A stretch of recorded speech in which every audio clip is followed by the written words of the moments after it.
a istovremeno sve veći broj umirovljenika. U tom smislu potrebno je zaštititi domaću proizvodnju i zadržati strateške tvrtke u hrvatskim rukama kako bi se otvaralo dovoljno dobro plaćenih radnih mjesta.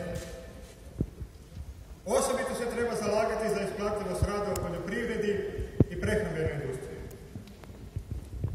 Moraju se uvesti pošteni javni natječaji, a ne kao danas da vi više ne možete raditi niti najslabije plaćeni posao u državnoj upravi bez stranačke iskaznice.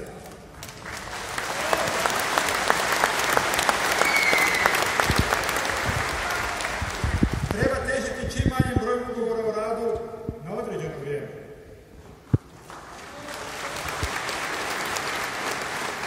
Treba smanjiti razliku u pravima i plaćama između radnika u realnom sektoru i državnom sektoru.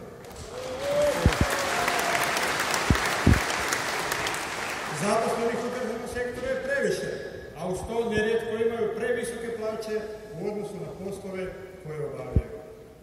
Pojedine javne tvrtke i servisi služi isključivo za uhljebljivanje stranačkih kadrova HDZ-a, SDP-a i HNS-a,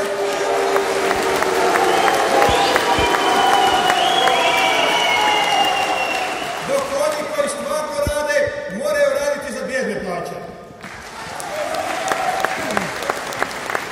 Mnogim radnicama u Hrvatskoj daju se nerazumljive platne liste. Puno njih dobiva barem jedan dio plaća na ruke. Uskraćuje ih se za doprinose. Moraju raditi prekovremeno, noću, vikendom, praznikom, bez adekvatne nagrade. Nemaju pravo na topli obrok, nemaju pravo na prijevoz, a božićnicu, regres, jubilarne nagrade i otpremnine mogu samo sanjati.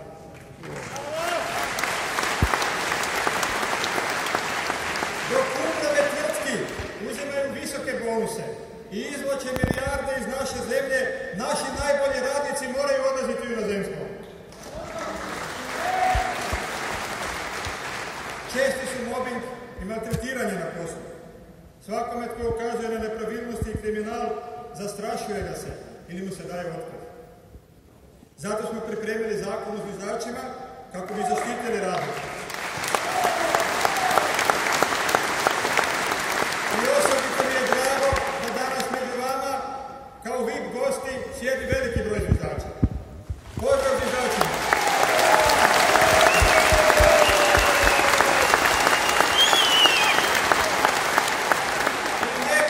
Neka su u Saboru odbili naš zakon. Hrvatski građani znaju da onog trenutka kada Živi zid bude na vlasti, taj zakon će se provoditi.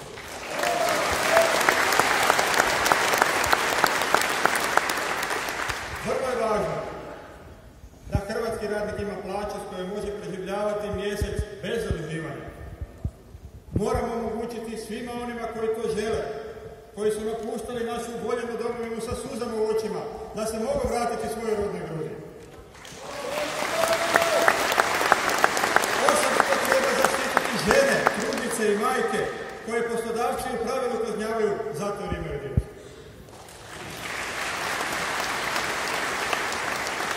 S umirovljenicima je stanje još teže.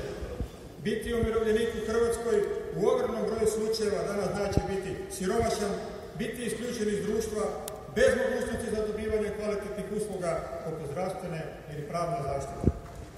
Nije li žalosno da su naši roditelji, naše bake i djedovi, nakon pošteno odrađenog radnog vijeka, nakon što su podizali i svoju djecu i svoje unuke, danas svedeni na razinu socijalnih slučajeva, da ih se tretira kao teret društva?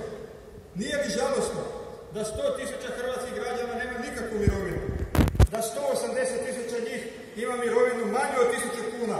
Nije li žalosno da umirovljenici moraju kopati u smeću, dok istovremeno vladajuće elite se voze u jahtama, ljetuju na Karibima, imaju svaki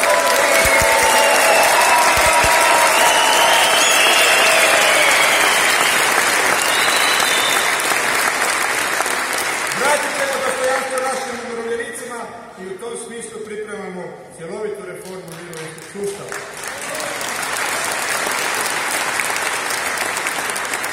Već smo poslali u proceduru zakon o zajamčenoj minimalnoj mirovini i nacionalnoj naknadi za starost. Protivimo se produženju radnog vijeka do 67. godine.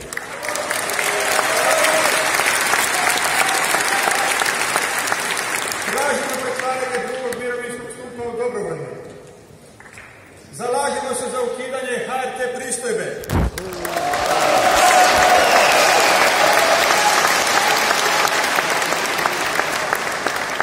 Zalažemo se, kao što smo već čuli, za ukidanje dopunskog zdravstvenog osiguranja, jer je to mjera koja prvenstveno ide u korist umirovljenika.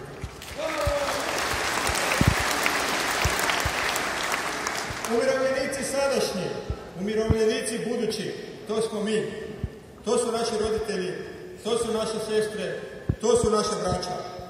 Nećemo iznevjeriti svoje pretke, jer onaj ko se odriče oca i majke, odriče se svih pozitivnih vrijednosti čovječanstva.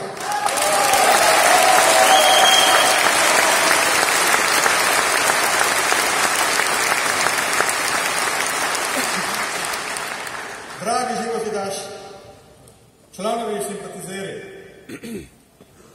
naše riječi slijedit će naša djela.